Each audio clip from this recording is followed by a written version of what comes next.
So, Cat Williams is going after Oprah Winfrey on this next comedy special. And I'm gonna be funny, man. I'm gonna be straightforward with you. I'm glad he's doing that.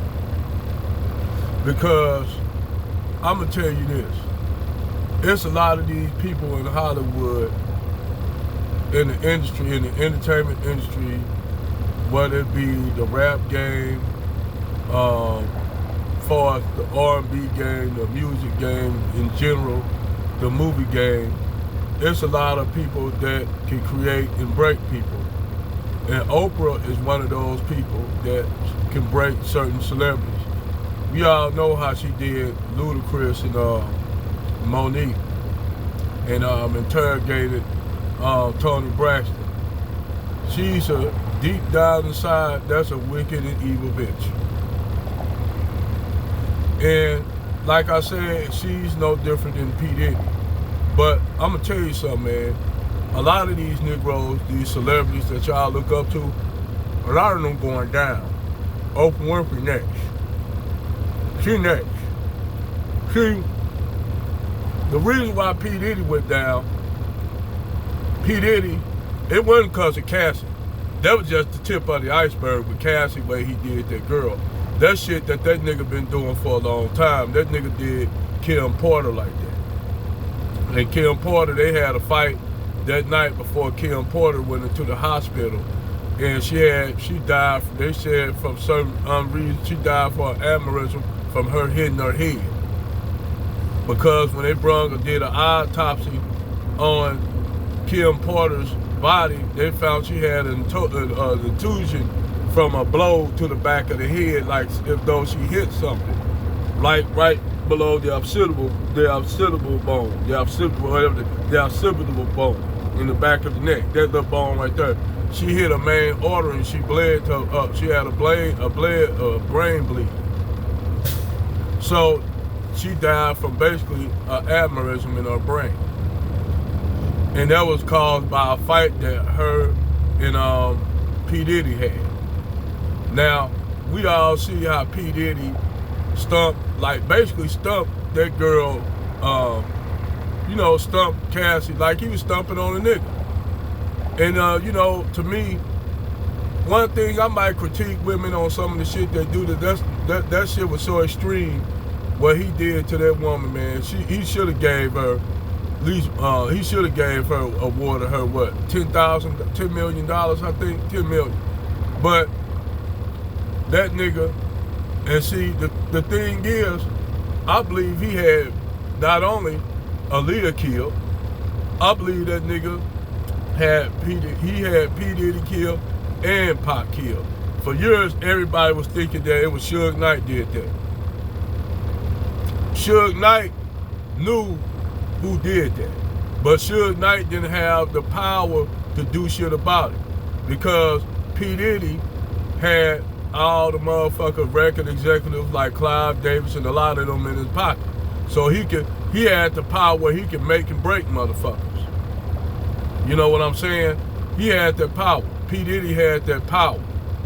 So now, all this shit coming back, the reason why they raided that house, because he had a lawsuit in, I think, Columbia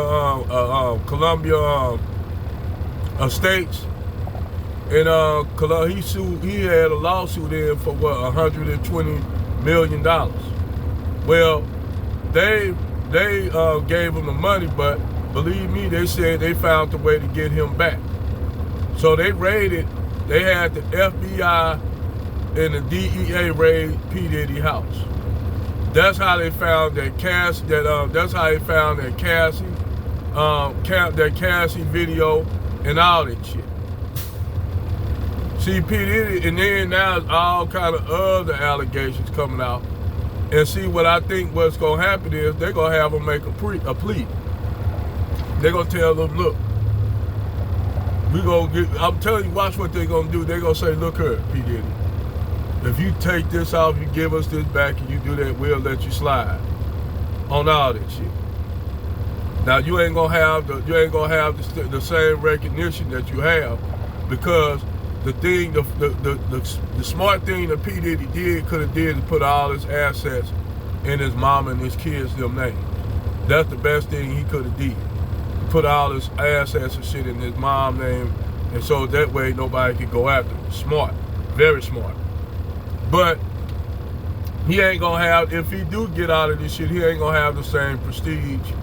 People ain't gonna want to work with him, because, and then on top of that, people now starting to look at the music industry like it's a demonic entity, which it was. You know, you'll think people will come out and make great music and they get rewarded for their great music. But in order for them to make the great music, when they know these artists got talent, they gotta sell their souls. Basically, they want to have control over these people, which is, to me, that's the most wickedest motherfucking thing. That's the shit that a devil or Satan, a wicked, evil motherfucker do. Instead of giving people what they rightfully deserve, celebrities gotta sell their souls and shit. What kind of fucking shit is this? What kind of shit is that you gotta sell your soul to a motherfucker just to get just to be in a movie, just to make some good music? You gotta do all this shit, man. And these motherfuckers, like I said, all this shit is coming to a head with this P. Diddy shit. And I'm telling you, if P. Diddy go down, he gonna take some motherfuckers with him. He know too much. If they don't all them out there, they don't find this nigga dead somewhere. Just like I told people that what's his name? The guy that's supposed to that, you know, had that little fucking fantasy island that all the celebrities been to. Not Epstein, yeah, John Epstein. That motherfucking fantasy island he had with all the debauchery, trafficking little teenage girls and shit to their island, and people gonna say this nigga just died from he committed suicide, hung himself. I don't believe that bullshit. I believe that nigga had enough money where he could pay himself out of jail. That nigga somewhere on another island he got. I know that nigga, I know that Epstein is not fucking locked up. I know that nigga ain't dead. You all of a sudden now you can find a way to kill yourself. Get the fuck out of here, man. And P. Diddy, I think he gonna try to do the same thing that Epstein did. And cause he got enough money where he could get out of shit. But I think they gonna kill him for real, cause he know too much. So if P. Diddy get killed, y'all know I'm telling what you watch. Watch P. Diddy get killed. Watch that nigga get off in jail. Watch what I tell you. He knows too much shit.